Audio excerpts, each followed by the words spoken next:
Hello बच्चों। देखिए आज का जो मेरा एनसीईआरटी क्लास 12th वाली सीरीज चला रहा हूँ, जिसमें एक तरफ बायोटेक्नोलॉजी का मैंने एक इंसुलिन जेनेटिक इंजीनियर्ड इंसुलिन के बारे में बताया था, और वो बायोटेक अभी टॉपिक साइमल्टेनियसली चलेगा विद द टॉपिक इवोल्यूशन, है ना। यूनिट 7th का ये लास्ट चैप्टर है, इवोल्यूशन जेनेटिक्स के बाद। और इसकी मैं एक दिन मैंने वीडियो भी डाली थी इवोल्यूशन के ऊपर। कुछ कुछ पॉइंट्स बताए थे कि कैसे लिविंग ऑर्गेनिज्म टाइम के साथ साथ इवॉल्व हुए हैं, चाहे वो प्लांट हैं, चाहे वो एनिमल्स हैं, चाहे वो माइक्रो ऑर्गेनिजम्स हैं। लेकिन ये जो चैप्टर है ये प्योर एनसीईआरटी बेस्ड लाइन पे तो रहूंगा ही मैं, लेकिन एनसीईआरटी के बियॉन्ड जाके थोड़ा सा कॉन्सेप्चुअल एनालिसिस करने की जरूरत है इस चैप्टर की। क्योंकि मैं पहले भी मैंने अपने लेक्चर में बोला है ये चीज कि बायो के हर एक चैप्टर का जो बेस है वो क्या होता है, इवोल्यूशन। क्लियर है क्या? लेकिन उससे भी बेहतरीन एक लाइन है जो अक्सर क्लास में मैं बोलता हूँ, और डॉब्जांस्की करके साइंटिस्ट थे एक, उन्होंने उनकी स्टेटमेंट है एक्चुअली। और ये मैंने यहाँ पे लिखी, देखिए, nothing in biology make sense except in the light of evolution. तो इस बात से साफ हो जाता है कि अगर आप बायो में कोई भी टॉपिक पढ़ रहे हैं, चाहे वो इवन मॉर्फोलॉजी हो, प्लांट किंगडम हो, लिविंग वर्ल्ड हो, बायोलॉजिकल क्लासिफिकेशन हो, फोटोसिंथेसिस हो, आप ह्यूमन फिजियोलॉजी हो, हर एक टॉपिक, हर एक चीज आपका कहाँ से होके निकलती है, इवोल्यूशन नाम के टॉपिक से। क्लियर है कि नहीं? तो इसलिए मैं हमेशा ही क्लास में कहता हूँ कि अगर ये टॉपिक बच्चे ने 10th में थोड़ा सा पढ़ लिया होता है, आपकी गवर्नमेंट ने इसको डिलीट ना किया होता, तो ये थोड़ा बहुत कॉन्सेप्ट वहीं बन चुका होता। और थोड़े आईसीएससी के बच्चे भी होते हैं, तो वो 9th 10th के बच्चे होते हैं, तो उन्होंने इवोल्यूशन थोड़ा बहुत पढ़ा होता है हेरिडिटी के साथ। तो और यह पढ़ना चाहते हैं कुछ बच्चे कि हम आगे चल के बायो लेंगे, तो हमें इवोल्यूशन के कॉन्सेप्ट समझेंगे तो आगे आने वाले चैप्टर में इसका एक रोल प्ले होता हुआ दिखाई देगा। तो उनको मैं बताता हूँ पूरी एक थ्योरी के साथ, और वहाँ एक हमारे पास लिमिटेशन नहीं होती है, मतलब अनलिमिटेड हम बता सकते हैं। नीट वाले बच्चों के साथ या 12th वाले बच्चों के साथ थोड़ा सा लिमिटेशन हो जाती है कि हम बहुत ज़्यादा बियॉन्ड द टॉपिक नहीं जा सकते हैं। हमें थोड़ा बोर्ड लेवल के हिसाब से हल्का सा बाहर जाना पड़ता है। नीट में तो इस चैप्टर की लाइन से बहुत बाहर जाना फ्रूटफुल नहीं है, प्रोडक्टिव नहीं है। फिर भी मैं कहूँगा अगर आप कॉन्सेप्ट को समझेंगे तो क्या पता वो आने वाले दूसरे चैप्टर्स में आपको समझ में आए। इवन बायोडाइवर्सिटी नाम का चैप्टर, इवन इकोसिस्टम नाम का चैप्टर, इवन ऑर्गेनिज्म पॉपुलेशन भी आगे जो आएंगे इकोलॉजी में, वहां भी इसके कॉन्सेप्ट आप लगा सकते हैं, बायोटेक में लगा सकते हैं। क्लियर है? तो देखिए, चैप्टर का मैंने एक फ्लो चार्ट, जैसे मैं अक्सर बनाता हूँ, एक फ्लो चार्ट बना देता हूँ, एक इंट्रोडक्शन, क्योंकि किसी भी चैप्टर का ना एक इंट्रोडक्टरी लेक्चर बहुत ही महत्वपूर्ण होता है, बहुत इंपॉर्टेंट होता है उसके पूरे कॉन्सेप्ट को समझने के लिए। तो इसको मैंने देखिए लिखा है, आपका evolution NCERT based theory and facts. Clear है कि नहीं? और अक्सर मैं जब क्लास में लेता हूँ ये लेक्चर, तो हम बच्चों से ऐसे पूछ लेते हैं कि इवोल्यूशन को 3 शब्दों में डिफाइन करके बताइए। तो बच्चे अपने अपने समझ के हिसाब से आंसर देते हैं, लेकिन एक और बहुत बेहतरीन 3 शब्दों में है, चेंजेस विद टाइम। है ना, चेंजेस विद टाइम या मॉडिफिकेशन विद टाइम या वेरिएशन विद टाइम, जो कि बहुत सालों से, लाखों करोड़ों सालों से जब कि अर्थ बनी है, इसमें लाइफ आई है, तब से जितने भी लिविंग ऑर्गेनिज्म है उनमें क्या होता जा रहा है, चेंज, मॉडिफिकेशन, वेरिएशन। तो उसी को लेके इवॉल्व होना कहते हैं। तो अभी जैसे मुझे याद आ रहा है, मैं 11th में एक दिन एक लेक्चर ले रहा था प्लांट किंगडम, तो उसमें मैंने कहा था इसमें भी आप इवॉल्व होने की थ्योरी को ऐड कर सकते हैं। जैसे अ, मैं पढ़ा रहा था उनको gametophytic generation and sporophytic generation. तो अगर बच्चों ने पढ़ा होगा 11th में, गैमेटोफिटिक जनरेशन, प्लांट में 2 जनरेशन होती हैं आपकी उनकी लाइफ साइकिल में। Gametophytic generation haploid generation, sporophytic diploid है। तो कैसे एल्गी से इवॉल्व होके, ब्रायोफाइट से इवॉल्व होके, टेरिडोफाइट से इवॉल्व होके जिम्नोस्पर्म एंजियोस्पर्मिक प्लांट आए हैं, इवोल्यूशन हुआ है। तो उनमें गैमेटोफिटिक जनरेशन और स्पोरोफिटिक जनरेशन भी आपको डोमिनेंट स्टेज दिखाई देगी। जैसे एल्गी में डोमिनेंट फेज क्या होता है, गैमेटोफिटिक जनरेशन। वही आप ब्रायोफाइट में आएंगे तो गैमेटोफिटिक जनरेशन है, उसका जो स्पोरोफाइट है वो गैमेटोफाइट पे डिपेंडेंट है, पैरासाइट है। जबकि टेरिडो में आते आते दोनों इंडिपेंडेंट हो जाते हैं, तो इवॉल्व हो रहे हैं प्लांट। और जिम्नोस्पर्म में आपका मेन स्पोरोफिटिक जनरेशन होती है, मेन डोमिनेंट फेज। और एंजियोस्पर्म में मेन डोमिनेंट फेज क्या होती है, स्पोरोफिटिक जनरेशन, गैमेटोफाइट उसके ऊपर डिपेंड होता है। तो कहने का मतलब हर एक चीज में आप इवोल्यूशन के पॉइंट्स को, उनके फैक्ट्स को, उनकी थ्योरीज को, उनके कॉन्सेप्ट को ऐड कर सकते हैं। क्लियर है? इंट्रोडक्टरी लेक्चर की शुरुआत करने से पहले एक चीज बताता हूँ कि जैसे बहुत सारे टॉपिक ऐसे होते हैं जब टीचर्स या जो नीट के फैकल्टी हैं, या मैं भी इवन, और एसबी सर हमारे थे एक जूलॉजी के फैकल्टी, तो हम जब भी क्लास में जाते थे तो एक होता है कि बच्चों लोग के फेवरेट जो कुछ टॉपिक्स होते हैं, कुछ चैप्टर होते हैं, जैसे बॉटनी में मैंने ऐसा देखा है पिछले कुछ जितने साल से मैं नीट ले रहा हूँ, 6 साल से, लगभग 5-6 साल। तो देखता हूँ कि बॉटनी में थोड़ा इंटरेस्ट उतना बच्चे का क्रिएट नहीं हो पाता है, क्योंकि वो अपने सराउंडिंग जो प्लांट्स हैं उनको उस नज़र से देखता ही नहीं, उस ऑब्जर्वेशन उसने की नहीं होती उस हिसाब से, तो बॉटनी में उसका इंटरेस्ट ज़ाहिर-सी बात है नहीं आएगा, वो तो इंटरेस्ट क्रिएट करना पड़ता है टीचर को ना।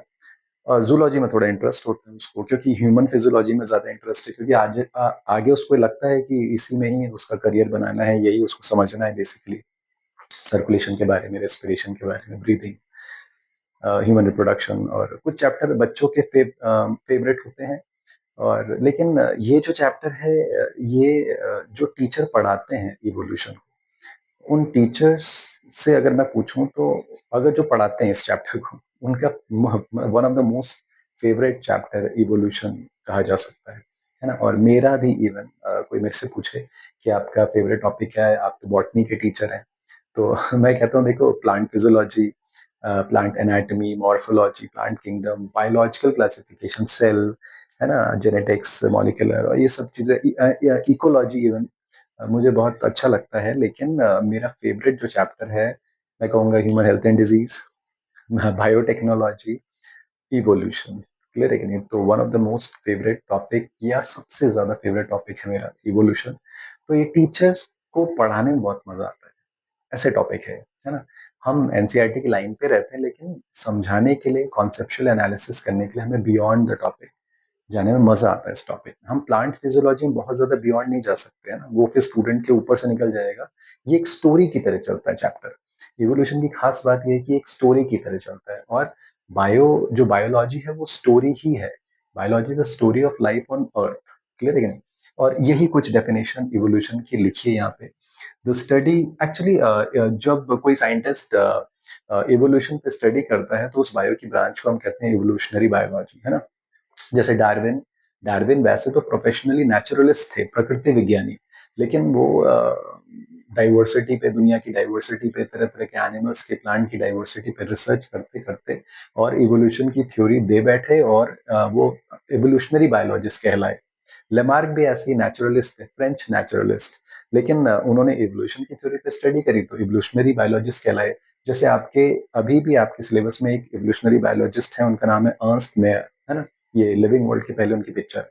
तो कहने का मतलब, एक बहुत अच्छी डेफिनेशन है जो अक्सर आपकी बुक में लिखी रहती है, कि the study of history of life form on earth is called evolutionary biology. और ये जो चैप्टर है, ये इसी दो शब्दों के साथ स्टार्ट होता है, इवोल्यूशनरी बायोलॉजी, है ना।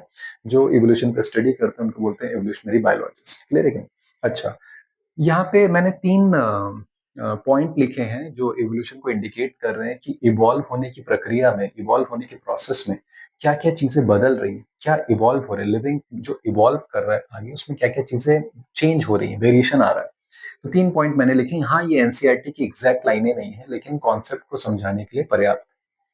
लिखा है इंक्रीज्ड अडैप्टेशन और मॉडिफिकेशन, यानी इवॉल्व होने की प्रक्रिया में, प्रोसेस में, जो ऑर्गेनिज्म है उसमें जो मॉडिफिकेशन है, जो अडैप्टेशन है अपने सराउंडिंग एटमॉस्फेयर की, वो क्या होगा? इंक्रीज। क्लियर है कि नहीं? इंक्रीज कॉम्प्लेक्सिटी ऑफ स्ट्रक्चर, यानी आप सिंपल वे में समझ सकते हैं कि लाइफ जो आई है पहले प्रोकैरियोटिक सेल के फॉर्म में आई है, अगर सेलुलर स्ट्रक्चर आया है तो प्रोकैरियोटिक सेल के फॉर्म में आया है, उसके बाद उसमें कॉम्प्लेक्सिटी आई है, धीरे धीरे कॉम्प्लेक्स स्ट्रक्चर बन गया। तो increase complexity of the structure and increase also functional efficiency, यानी जो सेलुलर ऑर्गेनिज्म है, यूनिसेलुलर और मल्टी सेलुलर की तरफ, तो उनमें जो फंक्शनल एफिशिएंसी है ये लगातार इवॉल्व होते हुए इंक्रीज हुई है। तो ये भी बहुत अच्छे 3 पॉइंट हैं। आप 12th क्लास वाले बच्चे इन 3 पॉइंट को अपने बोर्ड के एग्जाम में अप्लाई कर सकते हैं। नीट में तो देखिए ये लाइन बाय लाइन आने का ट्रेंड हो चुका है, तो ये तो नहीं पूछेगा। क्लियर है क्या? अच्छा, आगे हम जाते हैं। तो एक तो मैंने ये डेफिनेशन बताई, nothing in the biology makes sense except in the light of evolution. Then आपको इवोल्यूशन की एक डेफिनेशन है, एक कॉमन सी डेफिनेशन है, चेंजेस विद टाइम है।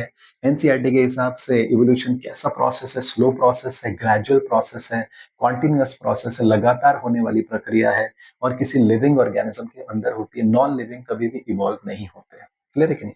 उसके अलावा ये 3 पॉइंट मैंने बताए। अब इस फ्लो चार्ट को समझिएगा। इस फ्लो चार्ट में सबसे पहले तो हम ले जाते हैं अपने कुछ उन महान साइंटिस्ट लोगों के नाम पे, जिनकी वजह से आप आज ये चैप्टर पढ़ रहे हैं, आज ये कॉन्सेप्ट पढ़ रहे हैं, इसको इम्प्लीमेंट कर पा रहे हैं अपने दूसरे टॉपिक्स के साथ। तो उसमें सबसे ऊपर सबसे ग्रेटेस्ट साइंटिस्ट का नाम आता है चार्ल्स रॉबर्ट डार्विन। क्लियर है कि नहीं? और आपने इनका नाम, अगर क्लास 12th के बच्चे टॉपिक पढ़ रहे हैं तो इनका नाम उन्होंने क्लास 11th में भी पढ़ा है, प्लांट ग्रोथ एंड डेवलपमेंट वाले चैप्टर में। जब आप पीजीआर पढ़ते हैं, प्लांट ग्रोथ एंड रेगुलेटर, यानी कि फाइटो हॉर्मोन्स, देन वहां पे भी चार्ल्स डार्विन और उनके पुत्र, उनके सन फ्रांसिस डार्विन का नाम आप पढ़ते हैं जब ऑक्सिन के बारे में पढ़ते हैं। और तो मैं बता रहा हूँ जस्ट, वैसे तो आप सबने इनका नाम सुना ही होगा, चार्ल्स रॉबर्ट ये डार्विन, और इनके शिप का नाम एचएमएस बीगल। तो ये तो 10th वाला बच्चा भी भले ही एवोल्यूशन ना पढ़े, लेकिन एचएमएस बीगल शिप के बारे में जानता है। और उन्होंने जिस आइलैंड पे अपनी सबसे ज्यादा रिसर्च, सबसे ज्यादा टाइम पीरियड वहां बिताया है, और उसको लेके किताब भी लिखी थी, ओरिजिन ऑफ स्पीशीज, उस आइलैंड का भी नाम मैंने लिखा है गैलापेगस आइलैंड। गैलापेगस आइलैंड इक्वेटर के पास है, बायोडाइवर्सिटी बहुत अच्छी होती है। लैटिन अमेरिकन कंट्री में ये आइलैंड ग्रुप आता है आपका। क्लियर? हाँ, तो इसके आगे, यानी कि अभी तक जो इवोल्यूशन का एक इंट्रोडक्टरी लेक्चर मैं आपको दे रहा था, उसी इंट्रोडक्शन को कंटिन्यू करते हुए जो एनसीईआरटी का फर्स्ट फर्स्ट 2.5 पेज है जो इंट्रोडक्शन के बारे में कहता है, उसको लेके कुछ मैंने इवोल्यूशन के points and facts NCERT base यहाँ पे बना रखे हैं। तो देखिएगा उसमें एक तो इंट्रोडक्शन यहाँ पे लिखा है, जिसके बारे में 3 पॉइंट मैंने आपको डिस्कस किए। देन यूनिवर्स के फॉर्मेशन की बातें यहाँ पे की गई हैं, और एनसीईआरटी ने इस साल जो नई अपडेटेड एनसीईआरटी है उसमें इस डेटा को थोड़ा सा अपडेट किया गया है। पुरानी एनसीईआरटी में ये 20 बिलियन ईयर्स अगो होता था यूनिवर्स के फॉर्मेशन के संबंध में। ऑलमोस्ट जो थ्योरी है बिग बैंग थ्योरी, वो बताई जाती है आज के 20 बिलियन साल पहले एक अनइमेजिनेबल एक एक्सप्लोजन हुआ होगा बिटवीन द पार्टिकल, और एक्सपेंशन स्टार्ट हुआ यूनिवर्स का।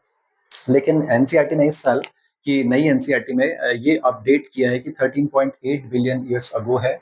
और अक्सर हम 2-4 साल पहले भी जब हम ये लेक्चर लेते थे तो हम बताते थे कि नासा की वेबसाइट में, या बहुत अच्छी अच्छी जो दुनिया भर की वेबसाइट्स हैं जो एस्ट्रोबायोलॉजी पे काम करती हैं और यूनिवर्स कॉस्मोलॉजी पे काम करती हैं, तो ये बताती हैं कि बिग बैंग थ्योरी से रिलेटेड जो भी डेटा है वो 13.7 या 13.8 बिलियन ईयर्स अगो की बातें हैं।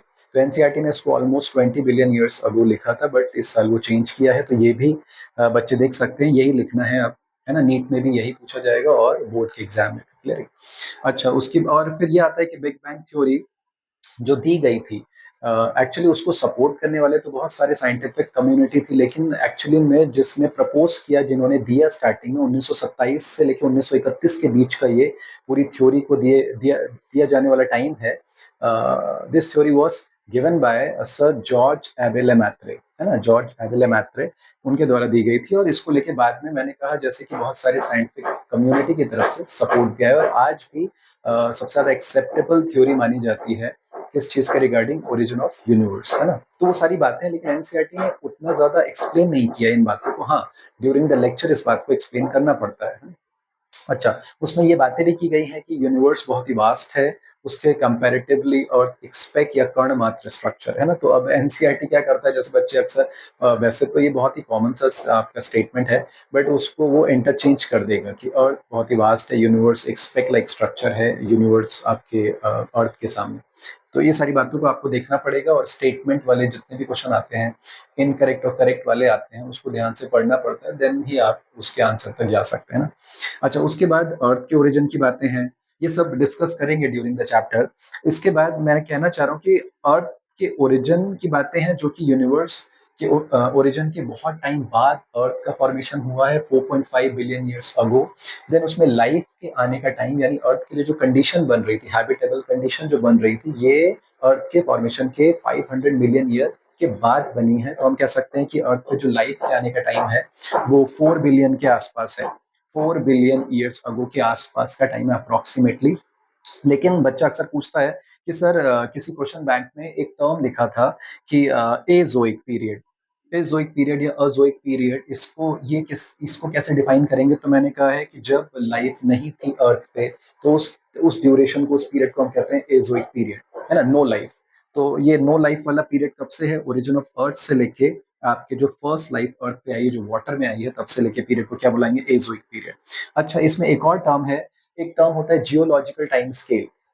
तो बच्चा ये कहता है कि जियोलॉजिकल टाइम स्केल हम कब से माने कि जब से अर्थ पे लाइफ आई है, या जियोलॉजिकल टाइम स्केल हम तब से माने जब से ओरिजिन ऑफ अर्थ हुआ है। तो हम कहते हैं जियोलॉजिकल टाइम स्केल तब से माना जाता है जब से अर्थ का ओरिजिन हुआ है, और ये चलता जा रहा है। और मान लीजिए ये है प्रेजेंट टाइम, तो यहाँ से लेके ड्यूरेशन यहाँ तक की पूरी कहलाएगी जियोलॉजिकल टाइम स्केल, आज का प्रेजेंट टाइम पीरियड, और कब से लेके ओरिजिन ऑफ अर्थ से लेके। तो इसको लेकर भी आपकी ओल्ड एनसीईआरटी जो इवोल्यूशन चैप्टर है उसमें पेज नंबर 138 के आसपास आपको मिलेगा, और न्यू एनसीईआरटी में शायद 122 के आसपास आपको पेज मिलेगा जिसमें जियोलॉजिकल टाइम स्केल के बारे में थोड़ा सा डिस्क्राइब किया गया, कैसे प्लांट इवॉल्व हुए हैं और कैसे आपके वर्टिब्रेट इवॉल्व हुए हैं। क्लियर है कि नहीं? अच्छा, तो ये सारी बातें ड्यूरिंग द लेक्चर आएंगी। अच्छा, फर्स्ट लाइफ आ गई, उसके बाद ये कुछ थ्योरीज हैं जो फर्स्ट लाइफ को लेके है, केमिकल इवोल्यूशन थ्योरी या बायोलॉजिकल इवोल्यूशन थ्योरी। क्या क्या थ्योरीज दी गई हैं, मैंने बहुत सारी थ्योरीज लिखी हैं, लेकिन उन थ्योरीज में जाने से पहले, उन कॉन्सेप्ट में जाने से पहले, हमने यहाँ पे कुछ साइंटिस्ट के नेम लिखे हैं, इनको डिस्कस करना पहले जरूरी है। और इनके सिर्फ नाम ही नहीं, सिर्फ अगर एनसीईआरटी में है तो बहुत ही ज्यादा जरूरी है, इनके क्या कंट्रीब्यूशन है एनसीईआरटी में है तो बहुत ही ज्यादा इंपॉर्टेंस रखते हैं, अगर नहीं भी है तो वो कॉन्सेप्ट कहीं ना कहीं आपके चैप्टर में आएंगे। तो इसलिए मैंने यहाँ पे कुछ साइंटिस्ट के नेम लिखे हैं, अगर किसी का नाम रह गया है तो मैं फिर उसको ऐड करूंगा बाद में। तो यहाँ देखिए, एक सबसे बेहतरीन नाम है चार्ल्स रॉबर्ट डार्विन, और ये मैं कल भी मैंने बताया था लेक्चर में कि इनकी बुक है origin of species. Origin of species 1859 में पब्लिश हुई थी, और इसके तमाम एडिशन निकले हैं, और ये मेरे पास भी एक है, चार्ल्स रॉबर्ट डार्विन की बुक है, बहुत ही फेमस किताब है ओरिजिन ऑफ स्पीशीज। क्लियर है कि नहीं? और ये मैंने कल इस टॉपिक में ऐड करते हुए बताया था कि ड्यूरिंग जो उनकी रिसर्च थी और वो किस आइलैंड पे थी, गैलापेगस आइलैंड, इसका भी नाम है आपके ओल्ड एनसीईआरटी में पेज नंबर 132 के अराउंड गैलापेगस आइलैंड के बारे में बताया गया है। लैटिन अमेरिकन आइलैंड है, और वहां पे इक्वेटर के पास है, नियर टू द इक्वेटर है, तो प्लांट और एनिमल की जो डाइवर्सिटी बहुत ज्यादा है। तो इस आइलैंड पे और ऑस्ट्रेलियन कॉन्टिनेंट पे और दुनिया भर का जो उनका शिप से पूरा एक जो चक्कर लगाया था उन्होंने एचएमएस वीगल से, वो सारी की सारी रिसर्च उन्होंने किस किताब में डाल दी? Original species. कब पब्लिश हुई है? 1859। ये देखिए, चलिए। अच्छा, तो पहला नाम तो यही आता है, और इनके बारे में बहुत सारी बातें अभी हम लेक्चर में बताएंगे, लेकिन एक नाम और आता है, नाम है हर्बर्ट स्पेंसर। अक्सर जब हम पढ़ते थे कॉलेज के टाइम पे भी या स्कूल के टाइम पर भी, तो हम एक थ्योरी में बिलीव करते थे, हमें पढ़ाई जाती है और आज भी पढ़ाई जाती है, नाम है survival of the fittest. Survival of the fittest theory actually में, यानी कि एक्चुअल में इस थ्योरी को किसने दिया है? तो हर्बर्ट स्पेंसर ने। यानी स्टार्टिंग उन्होंने की थी इस थ्योरी की। हाँ, बाद में नेचुरल सिलेक्शन लॉ देते टाइम चार्ल्स डार्विन ने उनकी इस थ्योरी का इनपुट अपने नेचुरल सिलेक्शन वाले लॉ में ले लिया। तो एक्चुअल में ओरिजिनली किसका आइडिया था सर्वाइवल ऑफ द फिटेस्ट? तो कभी अगर ये ऑप्शन मिले किसी, जैसे एनसीईआरटी फिंगर टिप्स में आपको सवाल मिल सकता है, तो नाम वहां पे होगा हर्बर्ट स्पेंसर। लेकिन ये भी आपको पढ़ना चाहिए शायद कि इवोल्यूशन टर्म एक्चुअली में was given by sir Herbert Spencer. तो देखिए, दो इनके मैंने एक पॉइंट लिख दिए हैं इनके बारे में, तो बोर्ड के एग्जाम में शायद आप इसको अपने आंसरिंग में इंप्लीमेंट कर सकते हैं, है ना। नीट में तो शायद हर्बर्ट स्पेंसर का नाम नहीं आएगा, लेकिन नीट में survival of the fittest theory बहुत मायने रखती है, क्योंकि जब आप नेचुरल सिलेक्शन लॉ पढ़ेंगे तब इस थ्योरी के बिना नहीं पढ़ सकते। अच्छा, इसके बाद एक और नाम आता है, जॉन बेपिस्टा डे लमार्क, या इनको लमार्क कहते हैं, फ्रेंच बायोलॉजिस्ट थे, फ्रेंच नेचुरलिस्ट थे, प्रकृति विज्ञानी ये भी थे, और इनके द्वारा भी कुछ लॉ दिए गए हैं। लेकिन आपके एनसीईआरटी में एक बहुत अच्छी लाइन लिखी है कि nobody believe this conjuncture any more, यानी आज के टाइम पर इनके दिए हुए लॉ को बहुत सारी साइंटिफिक कम्युनिटी नहीं मानती है, एक्सेप्टेबल नहीं है। और इनके द्वारा दिए गए कुछ लॉ हैं, जैसे एक लॉ का नाम है use and disuse of organs, ये पढ़ेंगे आगे। और यह पढ़ा होगा शायद आप लोगों ने, जिन लोगों ने आईसीएसई या फिर क्लास 10th में हेरिडिटी के साथ इवोल्यूशन चैप्टर पढ़ा है, जिराफ वाला एक्सपेरिमेंट। और एक आपका नियम है इनहेरिटेंस ऑफ एक्वायर्ड कैरेक्टर। तो बताएंगे कि क्यों ऐसा लिखा है एनसीईआरटी ने कि nobody believe this conjuncture anymore, है ना। इसके बाद एक और नाम बहुत ही फेमस आता है और मेरे को बड़े पसंद है, ये नाम है सर अल्फ्रेड रसल वैलेस, है ना। तो मैं कहता हूँ कि जो कंट्रीब्यूशन चार्ल्स डार्विन का है, एक्चुअली वही कंट्रीब्यूशन या उसी लॉ पे सहमति, या आपस में दोनों एक ही कंक्लूजन पे पहुंचे, ये एनसीईआरटी ने लिखा है। तो लॉ का नाम क्या है? Natural selection law. और ये दोनों साइंटिस्ट एक ही टाइम पीरियड के हैं, कंटेम्प्रेरी साइंटिस्ट हैं आपके, और ये दोनों एक ही कंक्लूजन पे पहुंचे। उस कंक्लूजन या लॉ का नाम क्या है? Natural selection. लेकिन इनका जो काम करने का एरिया था वो अलग-अलग है। चार्ल्स डार्विन ने जिस एरिया पे काम किया है वो एरिया है आपके लैटिन अमेरिकन कंट्री का आइलैंड ग्रुप गैलापागोस आइलैंड। लेकिन अल्फ्रेड रसल वेलिस ने जिस आइलैंड या जिस आर्चिपेलागो ग्रुप पे काम किया नाम है मलय आर्चिपेलागो, और ये भी एनसीईआरटी ने दिया है, ये मलेशिया इंडोनेशिया वाली बेल्ट में आता है पूरा, है ना। तो अल्फ्रेड रसल वेलिस और चार्ल्स डार्विन, और मैं आपको बताना चाहूंगा इस बुक में जो ओरिजिन ऑफ स्पीशीज बुक है आपकी चार्ल्स डार्विन की लिखी गई है। लेकिन इसमें इसमें फर्स्ट पेज पे इंट्रोडक्शन वाले पेज पर ही चार्ल्स डार्विन के बारे में बातें की गई हैं कि इन्होंने during the natural selection law किस अपनी थ्योरी देते टाइम किन की सलाह या किन के मशवरे या किन के कंटेंट को स्पेशल समझा बाय द लेटर। इनके बीच में लेटर लिखे जाते थे, इनकी रिसर्च के आपस में आदान प्रदान होता था। तो अल्फ्रेड रसल वेलिस का भी नाम यहाँ पे दिया है, और एक और उनका नाम है चार्ल्स लिल। तो Charles Lyell, Robert Darwin, Charles Robert Darwin and Alfred Russel Wallace एक ही टाइम के कंटेम्प्रेरी हैं, और ये नेचुरल सिलेक्शन लॉ तीनों ही एक ही कंक्लूजन पर पहुंचे जिसका नाम है नेचुरल सिलेक्शन लॉ। लेकिन basically natural selection law was given by sir Charles Darwin. Clear है कि नहीं? अच्छा, तो इसके अलावा एक और साइंटिस्ट का यहाँ पे नाम आता है लुई पास्चर। लुइस पास्चर भी कह देते हैं इनको हम, और ये है father of modern microbiology Louis Pasteur. ठीक है, और इन्होंने एक्चुअली मैंने लिख दिया है, ये एक्सप्लेन करेंगे कि स्पॉन्टेनियस थ्योरी क्या है, क्योंकि अर्थ पे जो लाइफ ओरिजिनेट हुई है उसके संबंध में थ्योरी है, special creation theory, spontaneous generation theory. तो स्पॉन्टेनियस थ्योरी को डिस्प्रूव या डिस्कार्ड किया था, और लुइस पास्चर ने एक थ्योरी दी थी, थ्योरी ऑफ बायोजेनेसिस। क्लियर है कि नहीं? ये सब आएगा चैप्टर में। इसके अलावा एक और साइंटिस्ट का नाम है, एक्चुअली दो हैं ये, नाम है ओपेरन एंड हाल्डेन।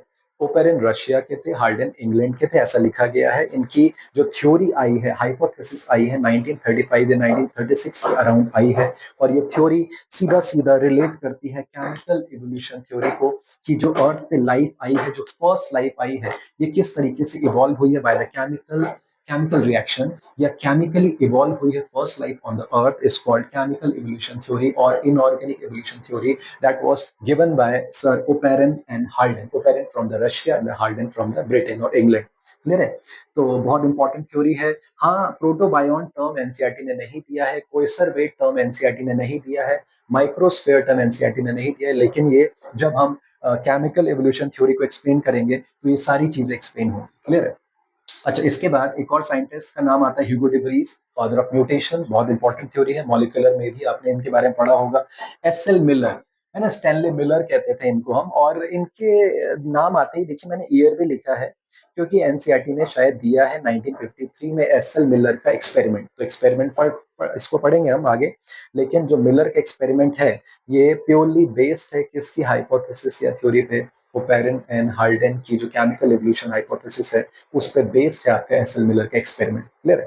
अच्छा, उसके बाद दो और साइंटिस्ट के नेम देखते हैं कि थॉमस माल्थस का नाम है एनसीईआरटी में, हार्डी वीनबर्ग का नाम है, और थॉमस माल्थस की थ्योरी से, पॉपुलेशन जेनेटिक्स की थ्योरी से इंस्पायर्ड थे कौन? आपके चार्ल्स डार्विन, और उन्होंने अपनी theory they the natural selection. तो हम कहेंगे कि नेचुरल सिलेक्शन थ्योरी देने वाले sir Charles Darwin influence by sir Thomas Malthus. और थॉमस माल्थस की थ्योरी एक्चुअली किस पे बेस्ड थी? पॉपुलेशन स्टडी पे या पॉपुलेशन जेनेटिक्स पे। और इसी पॉपुलेशन जेनेटिक्स को और ज्यादा मैथमेटिकली एक्सप्लेन किया किन्होंने? हार्डी और वीनबर्ग ने। तो नाम पड़ गया हार्डी वीनबर्ग लॉ, है ना। ये तो ये मैंने 10 साइंटिस्ट के नेम यहाँ पे लिखे हैं। इसके अलावा और भी साइंटिफिक कंट्रीब्यूशन इवोल्यूशन में आता है, वो हम धीरे धीरे चैप्टर के अंदर जाके